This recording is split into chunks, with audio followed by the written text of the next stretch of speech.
汤姆·索亚历险记，马克·吐温。第32章。星期二下午过去了，天黑了，圣彼得堡小镇还是很安静，走丢的孩子还没有找到，大家为他们祈祷，心里很难过。但是没有从山洞里传来好消息，大部分找孩子的人已经放弃了，他们回去工作，觉得孩子们找不到了。贝奇的妈妈病得很重，常常说一些奇怪的话。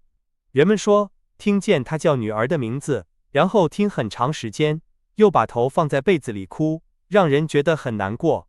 波莉姨妈变得很安静，头发也快变白了。那天晚上，大家都很难过地睡觉了。很晚的时候，半夜以后，教堂的钟响起来，大家都很激动。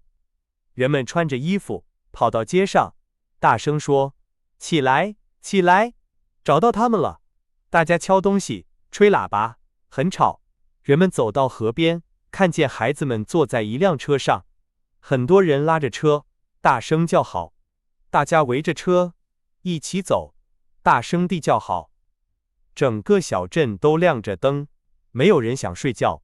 这是这个地方最重要的一天。半个小时，人们去法官撒切尔家，抱和亲找到的孩子跟撒切尔夫人握手，想说话，但是太激动了，说不出来。然后大家流着眼泪回家了。波莉姨妈很高兴，贝奇的妈妈也很高兴。如果去山洞送信的人能告诉她丈夫这个好消息，她会更高兴。汤姆躺在沙发上，很多人想听他说话。他说了这次冒险的故事，为了更好听，他加了很多东西。他说，他走了2条路，走到绳子不能再长的地方，然后他走了第3条路，走到绳子不能再长的地方。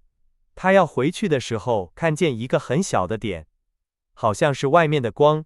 他离开了绳子，爬到那里，把头伸出去，看见密西西比河。如果那天是晚上，他就看不见光，也不会找到出口。他回去告诉贝奇，但是贝奇说他很累，要死了。汤姆劝他，他看见光的时候，高兴得快要死了。汤姆先出去，然后帮助贝奇出去。他们坐在那里，高兴地哭了。然后一些人开着船来了，汤姆叫他们，告诉他们自己很饿。那些人开始不相信他，因为他们离山洞有很远。然后他们把汤姆和贝奇带到船上，带他们回家，给他们吃东西，让他们休息到晚上，最后把他们带回小镇。天亮以前，大家找到了法官撒切尔和还在山洞里的人，他们用绳子做记号，告诉他们这个好消息。汤姆和贝奇3天3夜没有吃东西，很累，他们在家里休息了2天，看起来更累了。汤姆星期4起床，星期5去街上，星期6就好了。但是贝奇在床上躺了2、3天，看起来病得很重。汤姆知道哈克生病了，去看他，但是那天和以后几天都不让他进房间。后来他每天都可以去看哈克，但是医生告诉他，不要说冒险的事情，不要说让病人激动的事情。道格拉斯太太看着他们。汤姆在家里知道卡迪夫山的事情，也知道大家在河边找到了那个穿破衣服的人的尸体。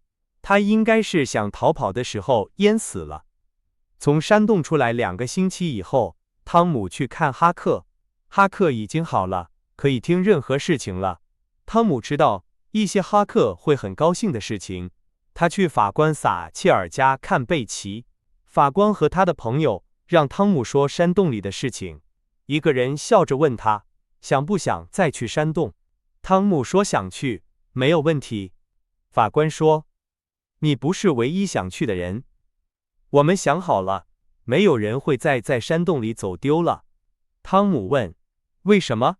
法官说，因为2个星期以前，我让人用铁把门关起来，上了3把锁，钥匙在我这里。